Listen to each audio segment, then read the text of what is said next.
This is the Dane Moore NBA podcast brought to you by Prize Picks, coming at you Tuesday morning. It's March 19th, and I am joined by Wolves beat writer Jace Frederick from the Pioneer Press we were kind of going to look a little bit ahead to the Denver game tonight and kind of, talk about it through the lens of a maybe future Wolves Nuggets playoff series. Do that because the Wolves play the Nuggets tonight, Tuesday night. But the game in Utah on Monday night proved to be significantly more interesting and impactful. The Anthony Edwards dunk there was huge. I think the whole performance sort of was. But yeah, Jace, not every day we get to write a story or do a podcast after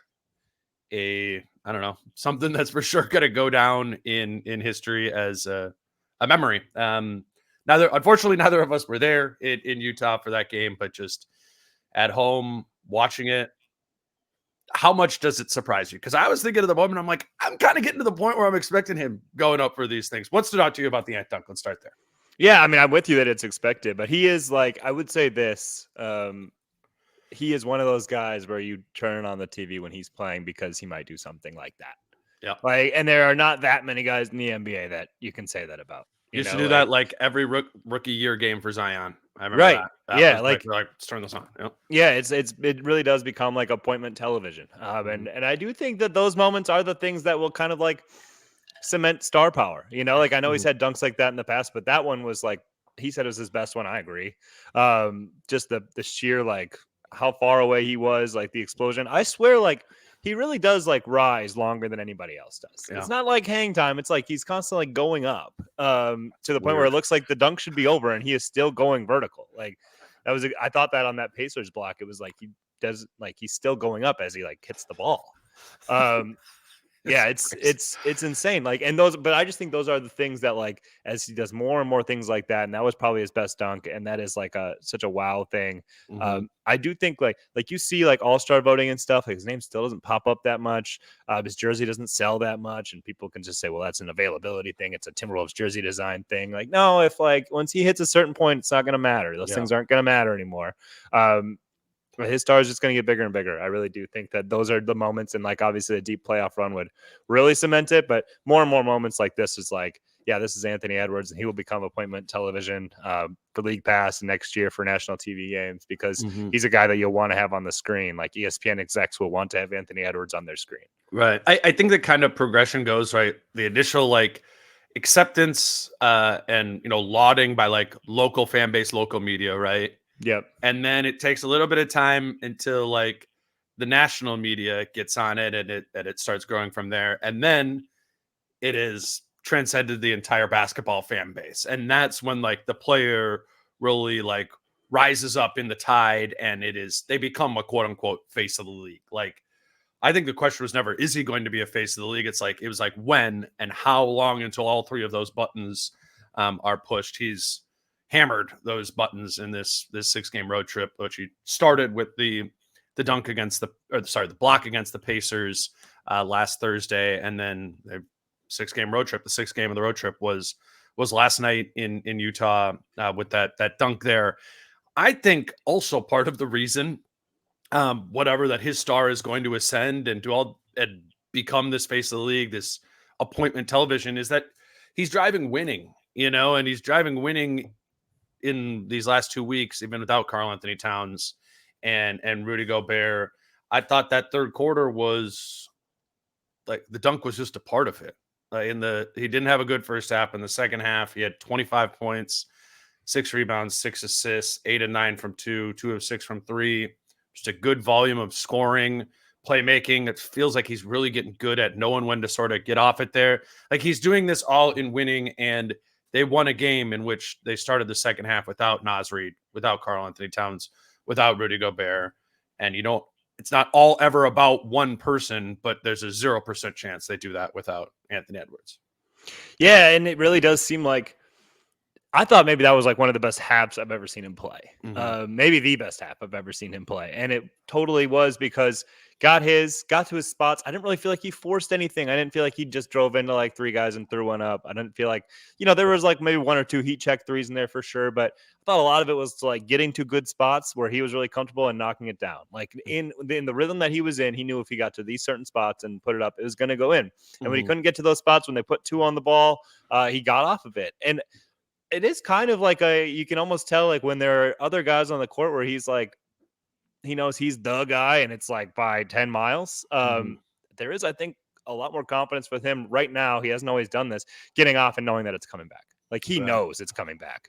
And I think that really kind of feeds into him making more and more right plays, and guys made shots obviously off his passes, which again feeds into like, okay, I'm going to keep doing this. But I just thought that was like the best of like, he was on a heater. He was playing playing great basketball in the midst of that heater, which we don't always see from him, but I thought it was awesome. I thought he was awesome in basically every sense of the word. The one thing about like that dunk that I don't know if it gets like, everybody acknowledges that he dislocated a finger. He dislocated it mashing his hand into John Collins' face. Like, it's like, oh, he dislocated his finger on dunk. No, he like mashed his hand so hard into John Collins that he dislocated a finger. And it was an eye contusion, right? So it's like mashed his finger into the guy's eye. Well, like when like your finger goes like when like a ball hits it, like you don't use your fingers correctly, and the ball just like jams your finger. He did that on John Collins's forehead. Okay, so I said we wanted to talk about the Denver thing, and we're just going to do that at the end. But I want to talk about this now because I think it kind of mixes in here, where it's like Ant is clearly the guy, right? And from the team, the way it's watched, the way they're, they play, how they run the offense, they do all these things. But what is going to be new is him being treated as the primary weapon. I mean, you and I have talked about this all the time, where in that Denver series, the Nuggets treated Karl Anthony Towns as the primary weapon, in that they put Aaron Gordon on Cat and they guarded him that way. And they had, not that KCP is a bad defender or anything like that, but they put KCP on Ant. And something actually you've been on way longer than I have is like, I don't think even good defenders who are small can guard Ant. And I agree with that. And now if I'm Denver, like, you go into that matchup tonight, we'll see who's all healthy, but like, think about it from a Western Conference Finals or whatever standpoint. And how do you go into a matchup against the Wolves now and not put Aaron Gordon on Anthony Edwards, your best perimeter defender there, and live with, all right, I guess Michael Porter Jr. has to guard Cat here, and we'll figure that out on the back end. I just think it is so clearly gotten to the point where you need to do every single thing your team can defensively from a matchup standpoint, from a coverage standpoint, to try to stop Ant. That's where it all begins now with the Wolves. And I think that's probably intuitive to most people in their heads, but we're talking about literally last year's playoffs. They were kind of like, let's take away the Cat thing here. We'll guard him with Gordon, and, try and do a lot of help on Ant. Now you have to throw everything at Ant. And I think that's actually a pretty important wrinkle, whether it be in tonight's game or just sort of the big picture of, I mean, it's another reason to believe even more in the Wolves in a Denver series. Not to the point that we're saying like, oh, they're going to for sure win that, but we've always said it's a good matchup for the Wolves. And I think Ant is forcing it from the way Denver matches up standpoint to make it even more potentially advantageous to the Wolves. Does that make sense? Yeah, I think the way that Denver could guard Minnesota, and it would be a sacrifice offensively for sure, but it would be Aaron Gordon and Peyton Watson both on the court at the same time. I think those two guys both can match up with Cat or Ant. I do think then it would be pretty easy to go Aaron Gordon on Ant, and Peyton Watson I think would be a pretty good matchup for Cat. But now like you are worse offensively. Like Peyton Watson's has showed spurts and he can get up and down the court, but like you're giving up shooting if you're doing that. Now you have Jokic and Murray and then either Porter Jr. or KCP out there. Like you're giving up one of your two wing shooters. Right. So that would be an interesting thing, but I could see like the last 5 minutes of a game or something, them being like, this is how we have to defend them to kind of turn off both guys as best we can. But that'll be really interesting. Like that would be a sacrifice for sure, and it would be them kind of adjusting their lineup to Minnesota's. Right. But it's probably putting a lot of trust in Watson, who I think has gained more and more trust there. But he's a good physical body too. That was not part of their rotation last year. They lost Bruce Brown, but Bruce Brown wasn't somebody who could guard Ant. So that's a little bit of a change. That's a positive for them.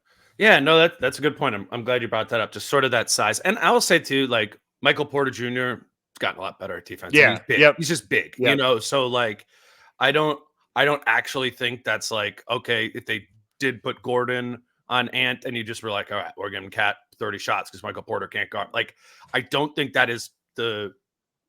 Yeah, I mean Porter's he's 6'10", about Cat's size, honestly. Yeah, and Watson is too. That's a good way to look at it, and that's I think the way mainly with Ant that the both of us are looking at any matchup is if you don't put as much size as you can on Ant, he's going to do the same thing to you. That like I saw you tweet that thing out about Zion. Like they're in that same phylum now, right? Where it's like if you give them space, if you give them room downhill, and they're both being smart about actually taking it, like it's over. It's just it's over unless you can put something in the way to stop them from going downhill. That Zion clip, it was for people who didn't see it. Like it was Zion. It was like 4 seconds left. I think it was 3-2. I was watching that game. It was nuts. Yeah, was like nuts. and it's after like a inbounding on the other end. Zion gets the ball, goes all the way down, and scores. And it's like, and I've seen Ant do that too with like maybe 6 seconds, but he scores with like at least a second or two left on the clock. It's like when these guys actually somebody did that for Utah last night too, right?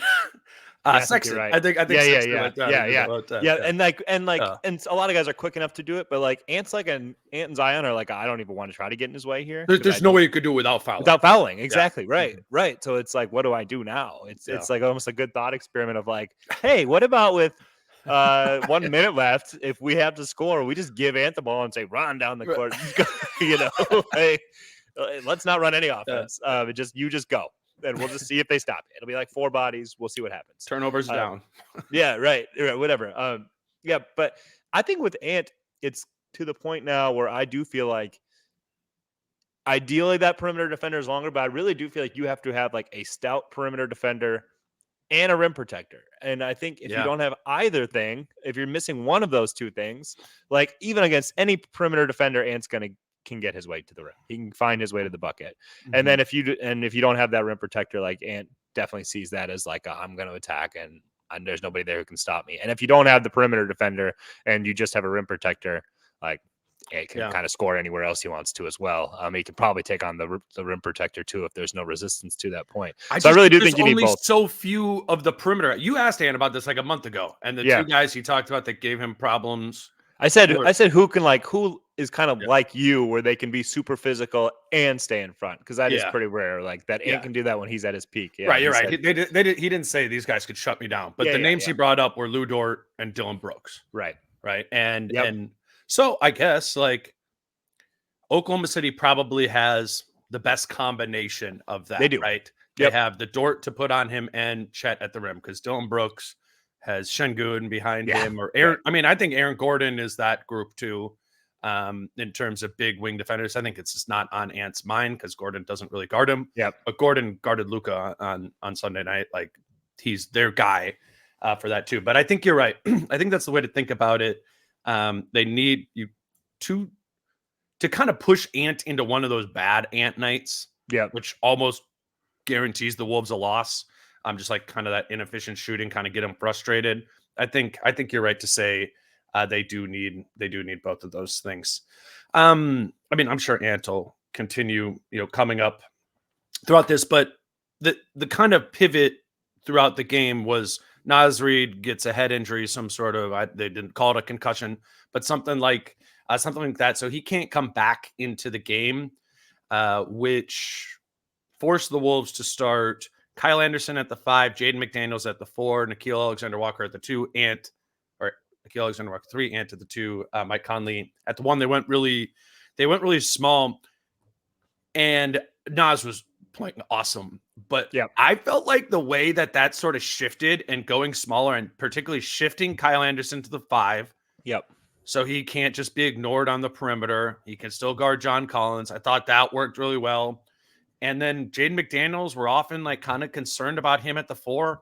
I thought that matchup made a lot of sense in this one too, where it's like, okay, let's put Nickeil Alexander-Walker or Mike Conley on the ball.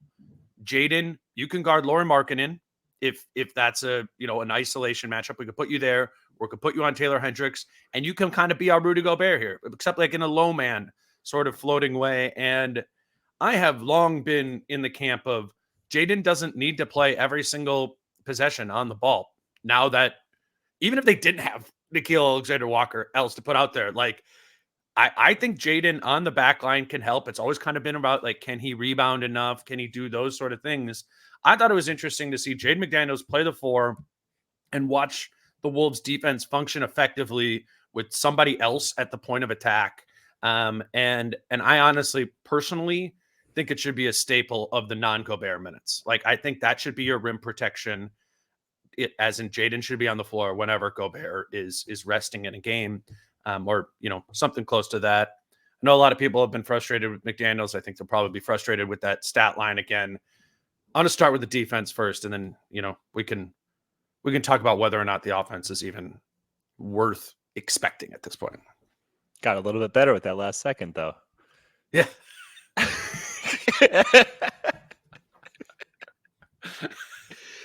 At least like when he shot that, honestly, like I literally was like, "Oh, Ant must have had 9 assists." No, dude, he doesn't like. He's a little crazy. Yeah, that's what that is. Yeah, I saw you be like, "Why did yeah. he shoot that?" I'm like, "That Jaden's crazy, dude."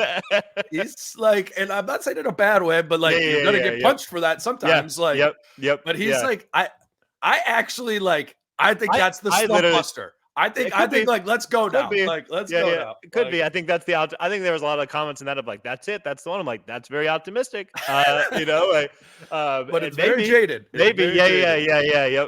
Honestly, like when he first did it, I was like, Ant must have had 9 assists. I missed that. Might have been for a triple double. I don't know. I guess I hadn't paid enough attention these last couple minutes. And I was like, no, that was for the 8th assist. No, but yeah, I agree with you defensively. I think we've seen it.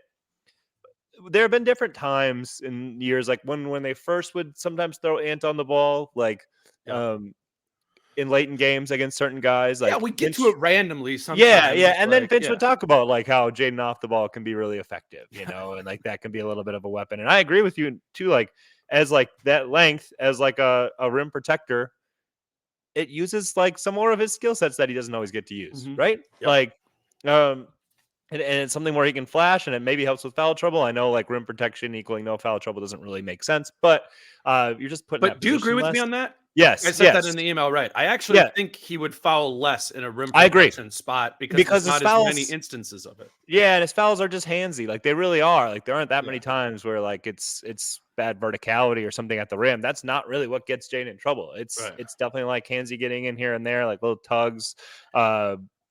It's a lot more of that stuff. I agree with you. And it can kind of depend on the opposing. I do think it can depend a little bit on the opposing lineup. But generally against like reserves, if Rudy's not out there and it's more of a second unit, I'm not worried about anybody. But there are like, if the team was big enough, that would certainly bother Jaden. Yes. Yeah. Oh, yeah. And that's why I think it's not like a big part of the plan. It's just something that they have not wanted to like touch at all this season. Like, and I mean, 90% because they're like, we have all these bigs. Like, we're not going to go to it. But like, even in the non-Cat, non-Gobert time, it felt like there's been a resistance to putting Jaden there. And then last night, they're just like, well, we have no other options here. We're going to do it. And I think they maybe found a few interesting things. I don't think you and I have talked about his offense enough, but let me grab our first break here, and then we'll come back, talk a little bit more Jaden. Today's show is brought to you by Your Home Improvement Company. And, if you do have a home improvement need, like we always say, like keep it in this Wolves family. Like you're going to go to somebody, Your Home Improvement Company, Wolves fans support this show. And in March, they have a windows deal where it's 2 windows, get 2 free, top quality, superior window quality, 0 down, 0 interest, 0 payments till 2025. If you do get windows through Your Home Improvement Company. They also have a bathroom deal going on for March where it is 30% off your entire bathroom project. That can be a complete bathroom makeover or simply just a bathtub or shower conversion. And they can do it quick, all done within as little as 1 day. So Your Home Improvement Company, if you have a need in your home, maybe this spring you are looking to make a change. Like we said, keep it in the Wolves family and call them today at 844-270-7180 or go to yhic.com. Those are all up on the screen here. You can find that in the show notes. Again, that's your home improvement company where it's your home made better. And then also just quickly want to note that the Wolves, that today's show is also brought to you by Prize Picks. The Wolves play Denver tonight. That might be a fun game to check out. I think literally they have added a handful of these Prize Picks options for tonight's Wolves Nuggets game. You can they even have like an ant to Jamal Murray. Will they combine for more and less than 49.5 points? There's going to be a bunch of stuff up there. Look over the course of this afternoon, whether Rudy Gobert is in or Nas or whatever ends up happening. It looks like they have Rudy on there now, but this is just a fun way to play daily fantasy for a Wolves game that you'll be watching or any other games. And just kind of think about the game. You think it's going to be a lot of 3-point game, a lot of 3-pointers for Ant game? Take over 2.5 3-pointers made. You think he's going to be an off night? Go under that and just kind of put it all together. I think it's a really fun way to be watching the NBA or just kind of any sport right now. Daily fantasy options. That's prizepicks.com or the Prize Picks app. Please use the promo code Dane if you are going to try this out. Lets them know you're coming from us and gives you a $100 sign-up bonus. All right, Jace. We talked about Jaden a little bit as a rim protector and just before. I mean, there's other things I want to move on to as well, but the Jaden stuff just, and it's never the best place to get a read on the whole situation by, checking Twitter or Reddit or whatever. But I think we've all noticed a real leveling up of frustration in Jaden McDaniels, probably in particular over these last 2 weeks when Karl Anthony Towns has been out. Nas's role swells, Ant role swells, Nikhil, and all of them actually look almost better in a bigger role than they did at a smaller role. And offensively, Jaden McDaniels hasn't done that at all. I think last night it was 4 of, at least on the offensive side of the ball, 4 of 13 shooting, 3 of 8 from 2, 1 of 5 from 3. What do you just make of this level of frustration with McDaniels and his offensive game? Well, you definitely see it. You definitely can tell that he would view these lineups as like, oh, okay, here's an opportunity for me to show what I can do on that end again, which I haven't had a chance to do often. I think he expects more games like that Sacramento one where he had like 28 or whatever the case was. But it's just not happening. It's just not there. And I think you can see, like, as the shots don't fall, he's getting frustrated. And I think he's forcing more too. He's taking some quick shots early in clocks that just aren't like grade A opportunities. And then sometimes after those misses, like you can see Finch throw his hands up like, what is that? Like it's not like you're like on a heater here. Like you're trying to shoot yourself into something. And that's not you're just like choosing a play. Like, well, you told me I got to do a little bit more. Well, it's like, we want you to find good places to do. And then there are other times now where he's attacking closeouts, and I think he's maybe in a position to finish at the rim, but he missed at the rim. So then this time he's like forcing a pass out that isn't really there. I just think there's so much indecision in this game right now. And when that's the case, like when you're not 100% confident in anything you're doing, your results are going to show. Like the NBA, like great basketball players are great. And the NBA has a bunch of great players because those guys are very confident in what they are doing as they're doing it. When that wavers, like, it's going to be hard for you. And so I think it's going to be like a mental adjustment is probably going to be needed for him to find his way because, like it really is. It's hard to think anything he's putting up right now is going in. And I think the thing that's going to come first is like a few of those threes are going to fall, just the catch and shoot threes. And then that I think will open everything else up. I think until those fall, I really don't think much else is going to go because I just think the confidence level is really low. See, I'm wondering if the mental adjustment needs to come externally. Like, I don't. In what way? I'm saying I don't think that we should be expecting offense from him. I think we did the thing with Mikal Bridges where we assumed he was Mikal Bridges at the speed at which Mikal Bridges became Mikal Bridges. I think we all see the outlines of there being more offense to Jaden McDaniels. I think we've seen it for a while. Yeah. But they've never really shown to be more than that. And I'm not trying to. I don't know if this like is bad. This looks like Andre Roberson out there right now. Like exactly. And I'm saying I think he's closer to Andre Roberson than he is to Mikal Bridges.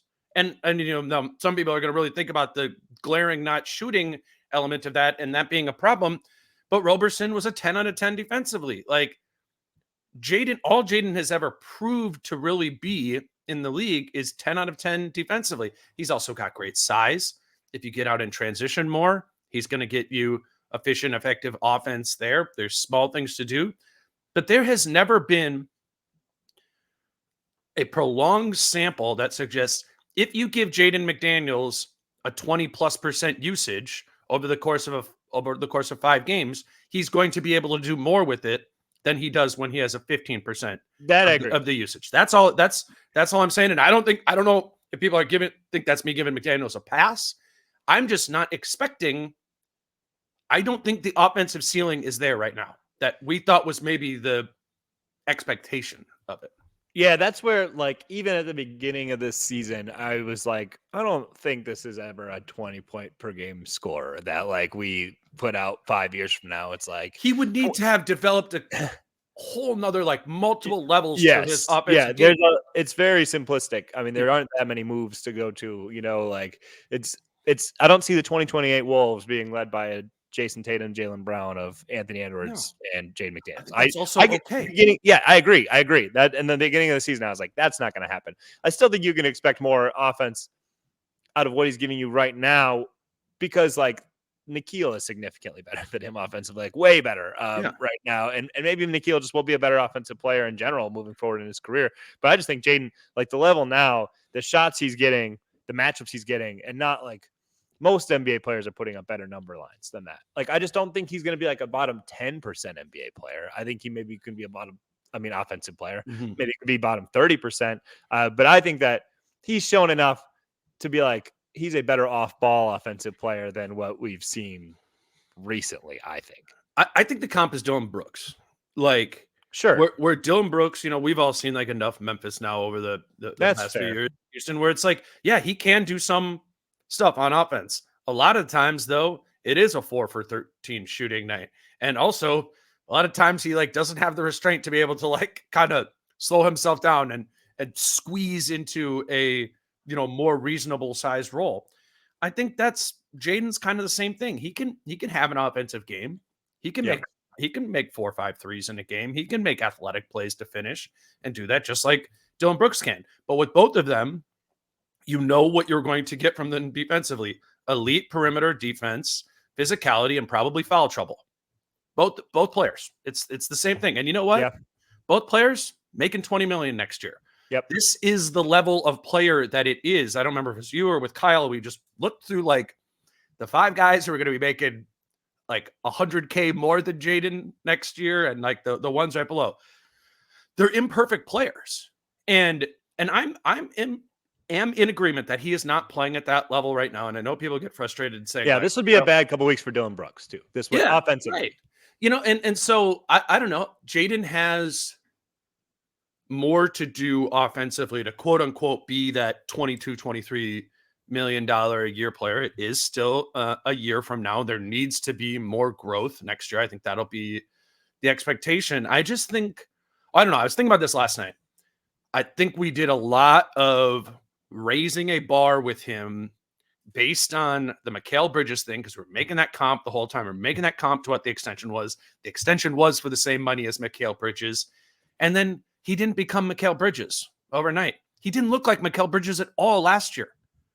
It was, again, just sort of the outline of it. And he's going to be something else. He's going to be a Jaden McDaniels. Like, the offense is going to get better. I don't think if I'm Chris Finch, it's not my expectation that Jaden's going to do a ton offensively here in the last 15 games of the season, when maybe you would want him to with Cat out of the game.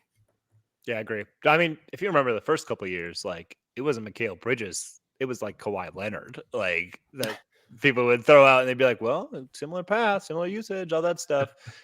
So everything is going to seem like a disappointment that he doesn't reach. I agree with you. I think the Dillon Brooks comp is really good.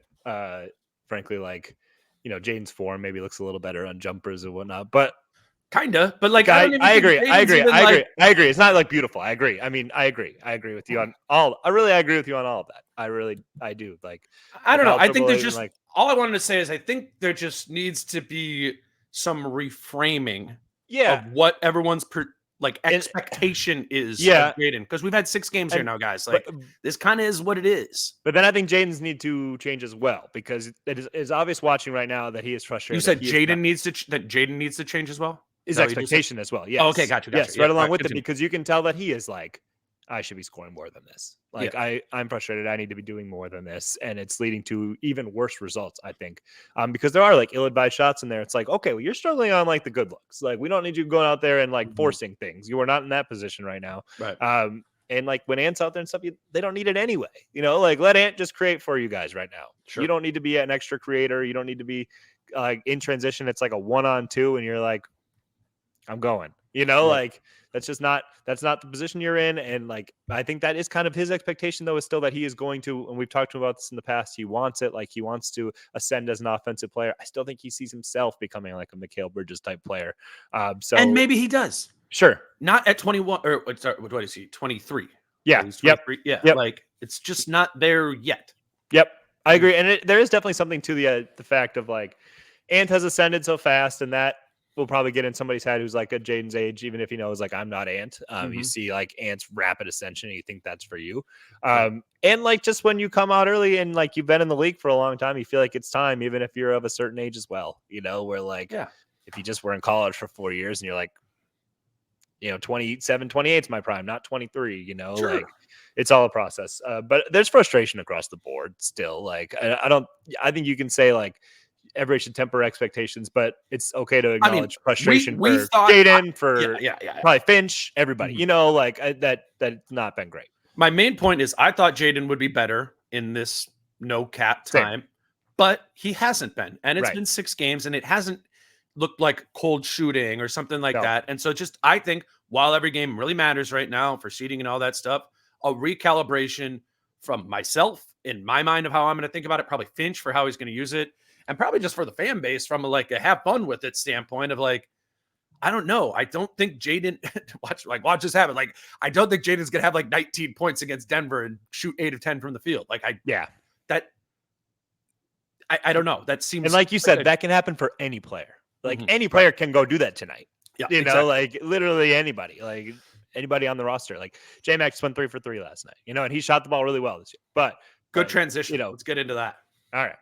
I just thought like Nikhil, Kyle Anderson, and JMac, I wrote just like fueled shorthanded group. Yep. And then under it, I was like, don't worry about if this is relevant for the future. Because I've gotten way too far into that of like, not everything's about the playoffs. And me and you do that all the time. Like, like, what can we take from this that transcends this game and goes into there? Like, I thought that's what was cool about last night was it was like, we never want to play this way again. We're probably wouldn't be good at playing this way if we had to do it every single time. But they totally made it work. I think Ant would be good at it. I know. I kind of meant to get. Let's do that. Let's talk about the Ant and small ball before we close it, because I think that's a thing too. Maybe we can talk about that with the Denver thing. But just that Nikhil like could cobble it together. Nikhil had they won Nikhil's 35 minutes by 26 points last night, which obviously means they lost the 13 minutes he sat by 16. Kyle Anderson was a plus 20. I thought he was a disaster from a spacing standpoint in the first quarter in particular, but kind of as happens a lot of the times when I'm like, what are we doing with Kyle Anderson here in this first quarter offense? Kind of figures itself out over the course of the game. And I think even Kyle has all these flaws, but he weirdly kind of finagles it together to make it happen. I think it helps shifting to the 5 again in the second half. But, that was valuable. I don't think we'll ever see Kyle Anderson play a minute of the 5, maybe for the rest of the season, just like as the big on the floor by himself. Maybe tonight. Yeah, that's true. What's whatever the hell's going on, like passes. And then McLaughlin didn't miss a shot. Your my favorite stat is just updating JMac's 3-point percentage on the season. It's up to 46% from 3. 46% from three. I thought he was so key in the beginning of the second quarter. You got out of that like Garza, TJ Warren last 3-4 minutes of the first quarter. You were like, whoa. It was like the first quarter started, no spacing because of Anderson, and then bring in Garza and Warren, and it got worse somehow. And then JMac checks in for Ant to start the second quarter. Here we go. Like, here comes the comeback. They're back in the game. And then in the fourth quarter, JMac, same thing, played key fourth quarter minutes, not just at the beginning of the fourth quarter while Ant was getting a breather. But I mean, he was down in the game, down to like 3-4 minutes left in the game. I mean, just credit to the role players. Yeah, I was like, well, he's like closing with JMac, which, which you never know what's really going on with Conley. Right. Mike also sat on the scores table for like 3 minutes, from 4 minutes to like 1. He was just at the scores table, and there was no whistle. Yeah, so he was just hanging out there, like, and they kind of pulled away, and it was like, well, he doesn't really even have to come back in here, but I think he did anyway. Yeah. That happens a lot. Where like if things are going your way, you're not gonna like call timeout to get Mike in there. So he just sat there. But yeah, I mean, I would say like 2 seasons ago when JMac that series where JMac closed like the Memphis game 6, like the second half of that year, he shot over 40% from 3 there too. You've made this argument with me. Shooting well here. So last season was bad. I do kind of feel like last season was kind of a throwaway for Jordan McLaughlin because of the injury stuff. I mean, it looks more like that now, given how he's kind of returned to form this season. So it is like, it's probably, I think it's becoming less of a you can't because he can't shoot thing. Now I would say like it still can be hard sometimes with like screen and roll because I don't think really wants to shoot it off the bounce that much. But like as the ball is coming around the horn, like I think he's more than comfortable taking a catch and shoot 3 right now, and it's not just the corner, right? Like, it's a lot of like extended elbow stuff. Like, right. If I'm open, I'm taking it. And I don't know. I mean, and what I always say about it is what's also important is not just the field goal percent, the 3-point field goal percentage, but is he being guarded? Right. And like, does it keep the shell of the defense spread? Right. I don't know. I need to go back and watch what those 3 look like. It isn't looking like Kyle Anderson fully being ignored. But at the same time, I still don't think they're like treating that like a shooter, I remember at least one of them was wide open. I mean, but I guess I remember that too, but that can also be a rotation thing. Exactly. So I don't know. Let's just watch that. Like, I'm just curious if it changes on the scout now. If you're the other team, you're like, well, yeah, we always had McLaughlin as like a 1 out of 5 closeout guy, but he was shooting 46%. Like, I'm curious to see how they adapt to it, because then I think JMac's like, let's go. Like, good. Yeah. I didn't even actually want to shoot these. Yeah, right. Let's play with some pace. I just want to run and pass and do all that. But I just thought kind of all 3 of those guys, swelling into a little bit bigger of a role that in ways that they all needed to, a role player type expansion. I just thought that did a ton for this team last night. It's also just like, it's really fun basketball. Like, and that's probably my favorite thing of why I've always been such a Jordan McLaughlin fan is like when he's rolling, it's more fun than like anything else because it is just like up and down, and it is making like hustle plays. It's moving the ball. It's playing with a lot of pace. It's like, it feels more like a show, right? Like basketball does when he's out there and like things are really rolling. It's really fun to watch. It's like, I don't want to turn this off. Like they're like the Wolves so many times this year, and it's impressive. Like they can pummel you down to like a 15-point lead or whatever, and you're like, wow, that was just dominant. But like when they are like racing by you and getting up and down, and all of a sudden they just scored 18 points in 4 minutes, it's like, wow, I just feel like I watched a spectacle, and that's kind of Jordan McLaughlin basketball. Well, this is the small ball conversation. Like this is off of it. And we both have always kind of theorized that much like Shai Gilgeous-Alexander's kind of star ascended once they scripted in Oklahoma City, like a style of drive and kick play, that was his style of play. They took off, and whether it's been on the pod or just like games and stuff, like we've talked about this idea of like, is something more like that best for Ant in particular, like to have a spread floor, to have more pace, to play maybe a smaller ball, style of play. Obviously, it wouldn't be the best thing for this roster. They're not going to all of a sudden shift to it, but I think it's long been a theory that Ant would benefit. He's even said he prefers playing. He'd said a couple years back he prefers playing in smaller ball lineups. It was the beginning of last year, which was taken so badly because they had just gotten Rudy. So it was like, what are we doing? Yeah, it was like a game that Nas played instead of Rudy last year.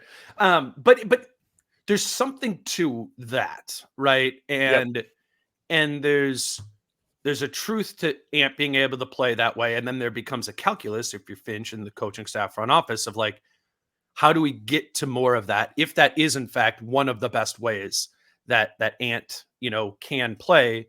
And you can only sort of like structure your offense enough to be that way to a small degree. I just wonder, Jace, like, I think Ant's just going to start playing his own way. I don't know when that's going to come exactly, but it's just going to be like, you got to kind of just come with me and run with me. And I'm going to do this. Like, I'm going to understand our half court sets. We're going to run our little horns action with the double bigs from time to time. But like, for the most part, Rudy and Cat, like, I love you, but we got to run. Like, we got to go because I am the offense. The offense I've been trying to run with the two of you guys for a year and a half hasn't been good. That's a huge factor in this. They've tried playing half-court offense, double big with Ant. They were a bad offensive team last season. They're a bad offensive team this season.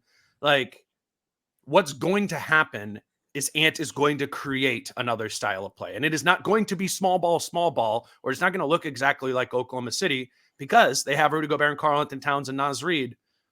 I just think eventually Ant is going to he's gonna be like, I want to do what I did these last 6 games. Yeah.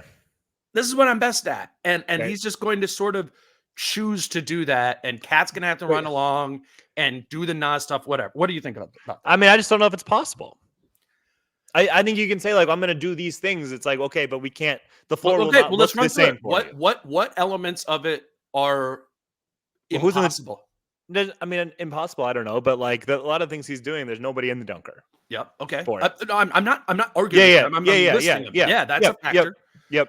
I would do a counter to that of like, Rudy has shown an ability to run the floor. Yeah. Once you get back into the half court and do that, but like, Rudy's in great shape. Rudy can run. Like, there's not. Yeah. He can be a rim running center, and so if you just turn up your intention to play a little bit more transitionally, Rudy can run the floor, kind of get to the dunker and peel out of there. Okay. And do that. But you're right. In the half court, absolute problem. That's where I think this kind of has to be a little bit of, I mean, I do think there's a lot of even closing the game last night where it is happening in the half court. So I think that is kind of where the discussion has to be centered on. Like, I know we could say like, yeah, you like, cause Ant can get up and down in transition without those guys. Like that doesn't have to be a big thing. Sure. To me, it's the idea of like, how does it look in the half court? Because like last night, and I know Utah's not like, the best defensive team on planet Earth, but Ant got whatever he wanted. And I think a big part of it had to do with the fact that it was a really spread court. Like it was kind of hard. I would also note Chris Dunn, pretty good perimeter defender. Correct. I agree. Walker Kessler, pretty good rim protector to what we were talking about before. Agreed. Right. And in like Walker Kessler can't just be stationed in one spot. But also like Ant just got to wherever he wanted in like the mid range, and they couldn't necessarily everybody sag in and just like collapse. I just think he has more freedom of space and to do what he wants and gets to where he wants. I think there's something to like the spacing of like the bodies, but also that there's just no real sense of deferral at all. That has to exist, because who would he ever even have to think about deferring to? Who would he ever have to think about? This guy hasn't gotten the ball in a while. This guy hasn't gotten a shot. Yeah, right. It's like, yeah, if I have to, I will, but otherwise I won't. Right. And I he did such a good job of last night. Yes. That was the best I've ever seen him do that. That's what I was trying to say at the beginning. Like, this was the best I've ever seen. Like, if you have to, he will. And if he doesn't, he won't. And that is the best way to play basketball as a star player down the stretch of a game. If you don't have to, then don't. And if you do have to, then do. And he was making great decisions in that respect. But like so much of it was, I'm getting to my spot and I'm going to score. Right. And he got to his spots so easily. And I think part of that can be just like the spreading of the floor. And then there's just no hesitation. It's like there's just a clear plan in place that I don't know if that can always be. I think that is like the best way that they could play better late game offense is like just putting more on his shoulders, but it has to also, I think, be within the same construct of like floor spacing. Yeah, right. Because we also were like putting more on his shoulders in late game was problematic there from like, Yes, you yeah. know, and I just think it's simpler reads when the floor is so spread. I really do. Well, there's not that. I don't even know why I pushed back against the dunker spot thing because that is the thing, right? It's right. If Rudy's in the dunker spot, Walker Kessler's right there at the rim, and now Ant has had to beat his guy, beat the gap help, and go beat the guy at the rim. That's a completely different thing than what we, you know, if you just look at the way he took over against Indiana, right? Like that's not what that looked like. You know, they were playing, he was getting to the mid-range there consistently. And even with Rudy on the floor, it was the high screen stepping right into it. Or in a lot of these other it was games, Rudy up at the top of the court as a high screen, which is like exactly. And that was kind of unlocked because Carl wasn't out there. Yeah. Because you normally would put Carl in that delay or at the top there and do that. I mean, I think that like this can work with the roster as is. Yeah. The thing is, Rudy's going to have to play a little bit different and do that. And then Carl's going to need to not be in the high quad all the time. I mean, we oversimplify that with get in the corner, but part of the playing the Ant way, whatever this is, while it's not small ball, I think, unfortunately, again, for Carl, who, again, as we've said, has made as much changes as anyone has, he will again need to change to play the way that Naz Reid is playing in this, which is, I mean, the volume of threes that he's taking, the decisiveness with which he's taking, the decision-making being faster. Like, I think they can play with this small ball ethos with Rudy and Cat, provided Rudy and Cat go, I need to do this. What are the things that I need to do to position myself and to do these sort of things? And that's a lot to ask for all NBA guys who have won all NBA of the, you know, Rudy, you know, not being used as a lob threat and a kind of bogging down the middle of the floor. Carl being somebody who spaces the corner. My point is, there's nothing they could do about it. Ant is going to do this. Eventually, he is just going to play this way. He is not going to remain, whatever, this is my guess. He's not going to remain patient and just being like, okay, we're going to do this half-court offense that we're not that good at as much as we've been doing for the last year and a half. Like, and at some point, he's right to be like, we're not very good at that. Let's try something else. And I think that's what this experience with Cat out can kind of do and show is like, here's another way to play offense. Yeah. I agree with that. I just think if he does this other thing, like, and with the guys kind of positioned the way they've been positioned, it'll start looking a little more like forcing in certain spots because it's not as easy and it's not as open. So it probably won't be as successful. And it'll be like, he's just jacking up bad shots right now. It's like, well, these are the approach he was taking earlier. It just worked better. I do also think there has to be something to like, things don't work as well against like elite defenses. Like I know he was the second out of a back-to-back and he left it all on the court in Indiana, but Cleveland's a really good defense and went like 7 for 27. Yeah. You know, so like, I don't know. It's Lakers play good defense in that game too. Yes. Yeah. So like, it's like doing something against Indiana, can't stop anybody. Even the Clippers who just got blown out by the Hawks. And they're just in a really bad place right now. And then Utah is obviously not like a great team. And like, Chris Dunn's a really good defender. They have a lot of not good defenders, like when Sexton and George are out there. Like things can look really good, and it's like wow. And I think definitely looks better with like Ant doing his thing than the offense would have looked if everybody was in place. Like that's the thing. Like the offense looks better against bad defenses than it would if everybody else was out there. I do believe that. It's just like what is going to have success against a good defensive team. You know, in the playoffs or whatever. That's why I'm excited for Denver tonight. More. Yeah, and this is going to be tough to read because I don't even want to gauge it of like I was going to say that too. Yeah, like if Ant goes 7 for 27 tonight, I won't be like, yeah, it just doesn't work against Denver. And I don't even like the Cleveland one's not fair either because the second half of back-to-back. But you can't also discard everything about the result because they played the night prior. There's a little bit of a give and take. Yeah, let's just talk a little bit. We'll wrap up with this, like the theory of that matchup. We talked about the Aaron Gordon thing some too, earlier. Where, well, one, I'm just looking for that tonight. Like, are they going to put him? Are they going to put Aaron Gordon on Anthony Edwards? And that doesn't necessarily mean with Cat not out there, it's different. Yeah, you know? I think even more so. What I'm interested in is like, so the thing that teams do, right? We say this all the time, to get the ball out of Ant's hands is you put 2 on the ball, particularly in a pick and roll situation. Yep. It's the high wall thing, like, or a trap. The Nuggets run that high wall thing with Jokic. They don't like putting him in a drop. They let him get up there and kind of flap his hands around and kick his feet, and he gets a million kicks, and it works actually really well for them. But it's going to be what I'm interested to see in this game, if it is in fact a good game, or when it is the playoffs and they're playing Denver, of their whole plan is going to be get the ball out of Ant's hands within our coverage that we're good at. We know actually how to do this. We know how to rotate back behind it. Yeah. Like Michael Porter Jr. gets how to be the low man there and do all of those things.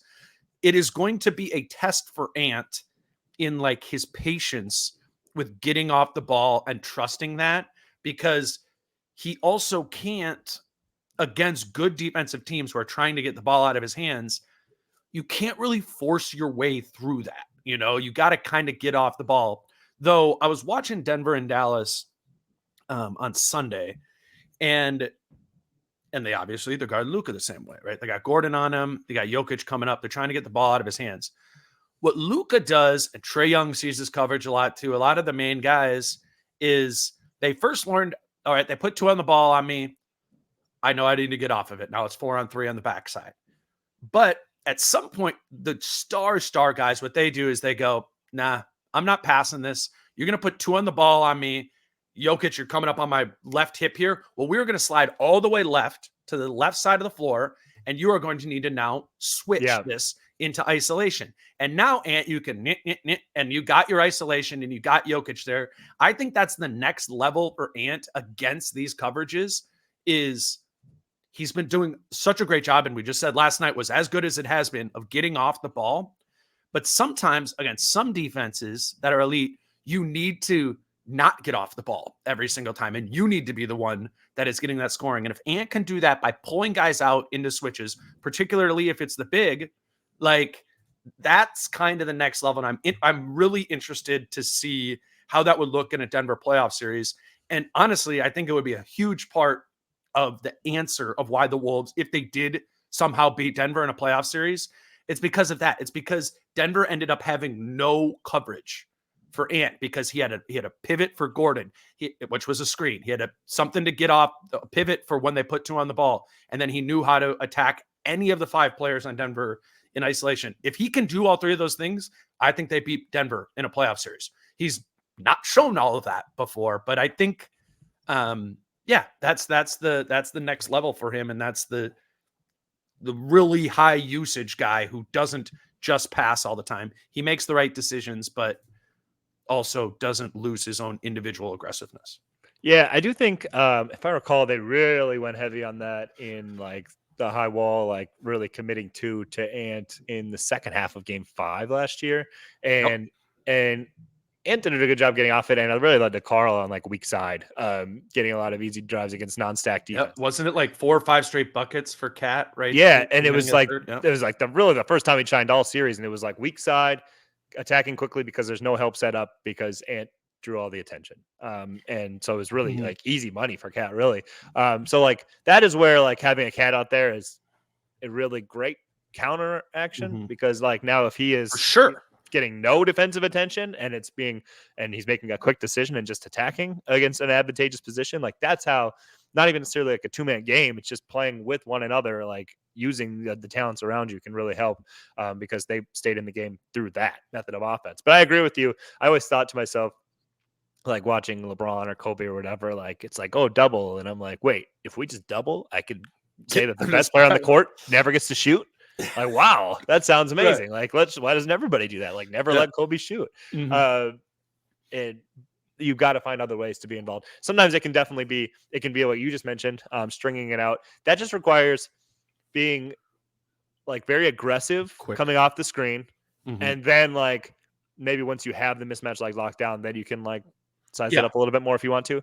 But Ant sometimes, like when it comes, like he will almost like drag it out.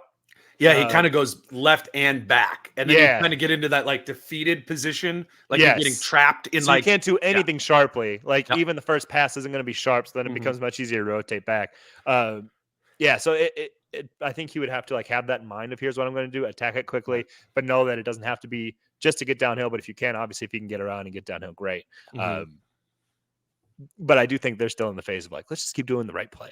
Yeah, no, You no, know, no. like- And I agree. And we said it's been like that's probably been the number one thing in the 6 games without Cat is Yep. like, wow, Ant, you are making the right play, like I think consistent and scoring and getting when- your 30 something a night. Like and I still am never like a, like still not like a Luka Doncic player, but when we always talked about like ant-centric offense, we're like, I don't know if that would work.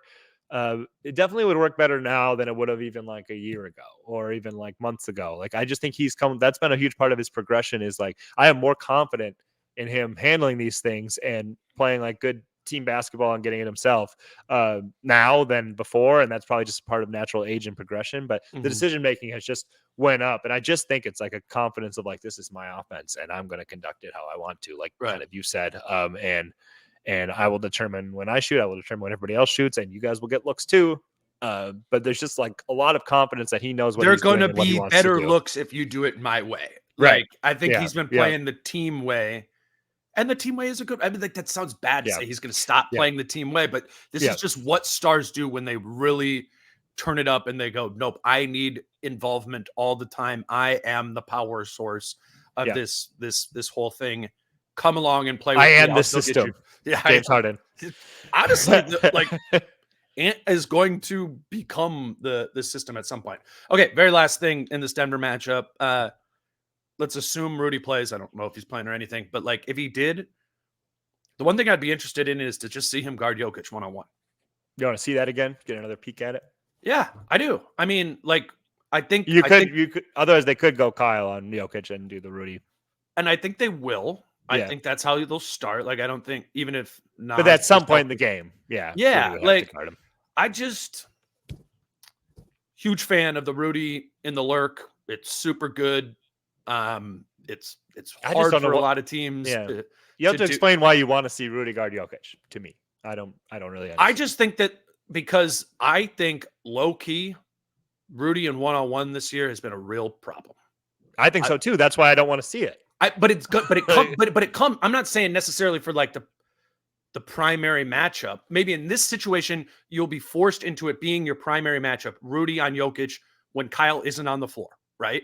Yeah. And now you like get to see what it looks like, because even when you are doing the Rudy off the ball sort of things, it's going to happen still in cross matches or a switch or something like that, where he does need to guard Jokic in a one-on-one situation. And he needs to be better at that. Like I want to see Rudy guard Jokic or guard some of those guys there and be like, yeah, I held him to like 19 points, like, and I think that's what Shaq wants to see too. I'm just saying, I think in a smaller sample size, like I think, and when you find it in a necessary place, because you can't put Cat on him in this matchup, and then with the roster fully constituted, sure, every single minute Rudy's on the floor, you can pretty much make it so Cat's on Jokic and Kyle's there. But in this situation, you're not going to be able to. I don't think you put Nas on Jokic there in that sort of way. So you're going to see it, and I guess I want to see it just because I want it to be better. And I think it can be part of my like very optimistic theory on Gobert consistently kind of getting beat by the Sabonises and Davis, Jaren Jackson Jr.'s and all that. Yeah. He's almost, I think, got a little used to the help defender sort of thing and hasn't consistently had those challenges. Like, so often he's not even being asked to worry about his individual matchup. So now when you're guarding the best player on the other team, it's like, oh, I don't drill this. That's all I'm saying is like, I want to be able to be like, right now when Rudy is in a one-on-one situation, I'm like, this probably isn't great. Yeah. Which sounds weird with the defensive player of the year. I just don't think you're going to see that progression this year. I don't know like what. Yeah. I don't know if one game even would be like, well, like, I just think that's just not who they are and what they want to do. And so, like, I don't really. I'm maybe grabbing really small things, but you got to give me that it could happen in a series. Like, paint it out easily. Like, like Carl gets in foul trouble. They're playing the Nuggets in Game 1 of the Western Conference Finals. Carl picks up 2 fouls on Jokic in the first 3 minutes. Kyle Anderson becomes such a spacing problem that they can't play him. And now you are just Rudy is the only big on the floor. You've determined that you're going to wait for Carl and you're not going to play Kyle. Like, I think there are situations in which it is valuable, more so in a playoff series. And yeah, and Jokic is the hardest one, absolutely the hardest one to do it. But I keep the primary thing, the help defender, rim protector. He's so elite at it. That's why the Wolves are so awesome. But occasionally you got to be able to guard one-on-one. Yeah. I think that's fair. That's true. It's not the Shaq standpoint. Shaq is saying do that every single time. I know. I'm just saying to clarify. Like, I was just, and that's why there's always a gray area. No, I'm serious. Like, I'm actually kind of agreeing with Shaq in this. Sense. I agree that should be better in some of these one-on-one matchups than what we've seen this year. I agree with you 100% on that. Like, he looks like any other dude. Oftentimes, like trying to guard some of these guys one-on-one, like it's too easy to get a step and advantage. Yep, they get to where they want to go. I don't know if sometimes maybe Fruity's not aggressive enough, but they get to their spots almost every time against him, and then they just score. And it's like, well, he was in front. It's like, yeah, they got exactly to where they wanted to go. Yeah. I've seen too much of that this year. I think I agree. And in any of the matchups where you would look at it, that has happened. Yeah. In any matchup where you're like, this is what to watch for tonight, that has happened. I agree with you. And I do think like you have to have different, like through a series against a really good team, you have to be able to throw different defensive looks at guys, switch things up here and there. And it can be like a foul trouble thing, it can be an injury thing. It can just be like, well, he's figured this out in game 3. The lurk thing doesn't work anymore. Him and Aaron Gordon figured out one thing to do, and now they can do it whenever they want. What if Gordon just makes 3 threes in the first quarter of right. Like, right. You know, like that could happen. Right. Like, and now you're like, all right, we got to switch something up here. You have to have adjustments you can make. And if you don't feel confident in regarding one-on-one against like a Jokic, then you have fewer adjustments. So I understand where you're coming from there. Anything else? You want to wrap this up? Do we miss anything from last night or from the Denver thing you want to hit on? We're already at an hour. Not really. No, I think, I mean, that was definitely just a reason why you always turn on the TV when Ant's playing.